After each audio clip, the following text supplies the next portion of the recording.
8 tanda kamu diam-diam menyembunyikan kecerdasanmu. Pernah nggak sih kamu merasa orang-orang nggak benar-benar melihat dirimu yang sebenarnya? Seolah-olah kamu punya banyak pikiran, ide, dan pertanyaan di kepala, tapi kamu memilih untuk memendamnya. Bukan karena kamu ingin berpura-pura, tapi karena kamu tahu menunjukkan kedalaman pikiranmu nggak selalu diterima seperti yang kamu harapkan. Jadi, kamu menyaring apa yang kamu ucapkan. Kamu bersikap santai. Orang-orang mungkin menganggapmu ramah, lucu, atau enak diajak ngobrol, tapi mereka sama sekali nggak tahu seberapa cerdas dirimu sebenarnya. Dengan pemikiran itu, inilah 8 tanda halus bahwa kamu sebenarnya menyembunyikan kecerdasanmu. Nomor 1, kamu menyaring semua yang kamu katakan lewat cek aman sosial. Sebelum kamu bicara, otakmu langsung melakukan proses penyaringan kilat. Kamu memikirkan nada bicara, pilihan kata, dan kemungkinan reaksi orang lain. Semua dalam hitungan milidetik. Apa ini akan terdengar sombong? Apakah aku bakal bikin orang lain merasa bodoh? Haruskah aku meredam cara penyampaiannya? Daripada membagikan isi pikiranmu secara utuh, kamu merapikannya dulu. Bahkan kadang kamu menyederhanakannya. Kamu memilih kata-kata yang lebih mudah dipahami, atau sengaja membuatnya terdengar samar supaya nggak bikin suasana jadi canggung. Dan meskipun filter itu menjaga keharmonisan sosial, sayangnya itu juga membuat kecerdasanmu jadi nggak kelihatan sepenuhnya. Nomor 2, kamu meremehkan hal-hal yang terasa mudah buatmu. Ada hal-hal yang secara alami terasa gampang untukmu.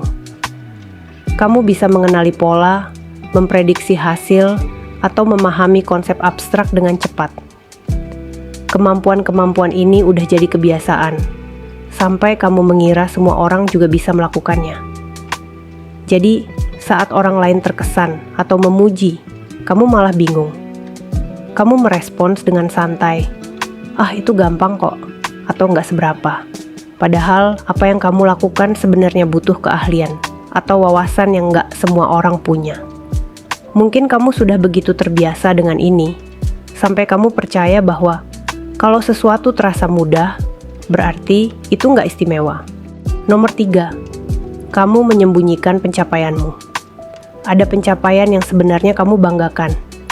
Bisa jadi itu gelar pendidikan, keterampilan yang kamu kuasai, atau sesuatu yang pernah kamu bangun atau ciptakan. Tapi kamu jarang membicarakannya. Kecuali ada yang benar-benar tanya, kamu nggak akan mengungkitnya. Dan kalaupun ditanya, kamu mungkin cuma jawab singkat, atau malah langsung ganti topik. Kenapa? Karena kamu nggak mau terdengar seperti sedang menyombongkan diri. Atau mungkin juga, kamu sudah lelah dengan reaksi yang kaku, rasa iri, atau orang yang langsung membanding-bandingkan. Kamu nggak ingin suasana berubah, terkesan ingin menonjol, atau membuat orang lain merasa nggak nyaman. Jadi, seringkali kamu memilih untuk menyimpan bagian itu dari kisah hidupmu. Nomor 4, kamu menyelipkan kecerdasanmu lewat candaan. Kadang kamu menyampaikan sesuatu yang sebenarnya sangat tajam dan penuh makna, sebuah komentar yang langsung menyorot inti masalah. Tapi kamu bungkus itu semua dengan candaan atau nada bicara yang santai, biar nggak terasa terlalu serius atau berat. Kamu memakai humor sebagai cara untuk melembutkan kecerdasanmu. Karena kalau orang menganggap kamu cuma sedang bercanda atau sekadar lucu, mereka nggak akan merasa terancam atau canggung. Dengan cara ini, kamu tetap bisa menyampaikan pengamatanmu tanpa bikin suasana jadi tegang. Tapi akibatnya, seringkali wawasanmu malah nggak dikenali atau dihargai sepenuhnya. Nomor 5, kamu merasa nggak nyambung saat ngobrol yang terlalu dangkal. Kamu tetap hadir, mendengarkan, dan bersikap sopan. Tapi di dalam hati, pikiranmu mulai melayang. Obrolan basa-basi, topik yang terlalu permukaan, atau percakapan yang berulang-ulang bikin kamu merasa bosan dan nggak terstimulasi. Sementara orang lain tampak menikmati, kamu diam-diam berharap ada bahasan yang lebih dalam atau menarik untuk ditangkap. Bukan karena kamu sok sulit, tapi karena otakmu memang butuh jenis interaksi yang berbeda. Kamu mendambakan percakapan yang penuh makna, yang punya nuansa, kompleksitas, atau sudut pandang baru. Dan saat itu nggak terjadi, kamu akan pelan-pelan menarik diri, tanpa banyak terlihat. Nomor 6. Kamu menyimpan minatmu untuk diri sendiri. Ada topik-topik yang benar-benar bikin kamu semangat. Mungkin itu bidang sains tertentu, periode sejarah, gagasan filosofis, atau keterampilan teknis yang sudah kamu pelajari sampai dalam. Tapi kamu sadar, topik-topik itu jarang cocok dibawa ke obrolan santai.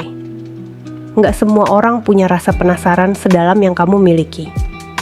Mungkin dulu kamu pernah membagikan antusiasmemu, tapi yang kamu dapat hanya tatapan kosong, atau orang langsung ganti topik. Setelah beberapa kali mengalami itu, kamu jadi malas membahasnya lagi. Akhirnya, kamu memilih menyimpan minatmu sendiri. Meski sebenarnya, itu bagian besar dari siapa dirimu. Nomor 7. Kamu sering merasa orang lain nggak benar-benar mengerti dirimu. Ini mungkin pola yang sering kamu alami.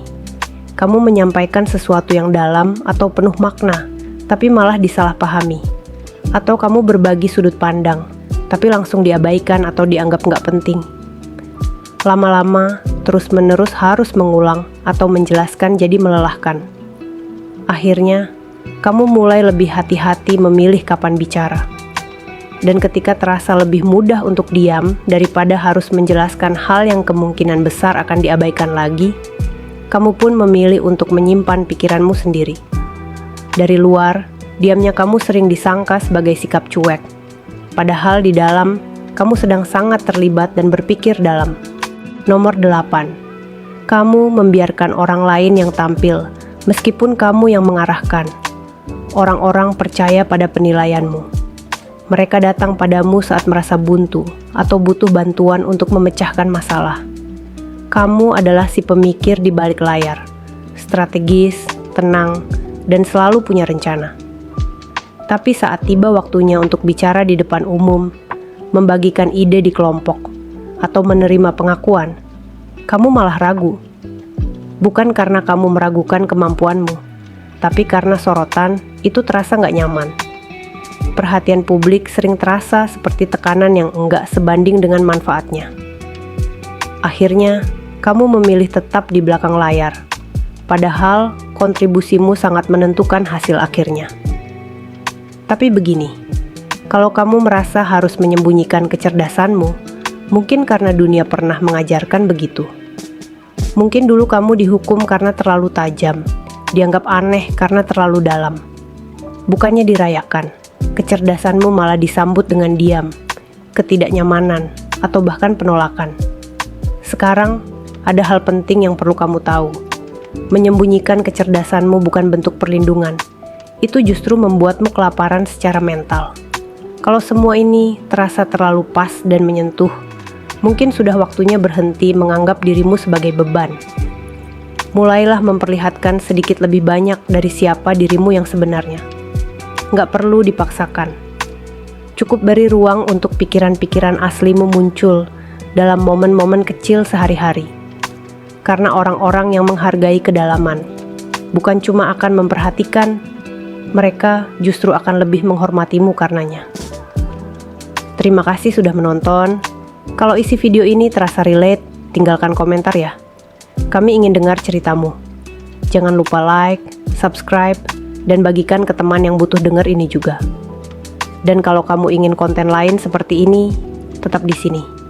Akan ada banyak hal menarik lainnya buat kamu.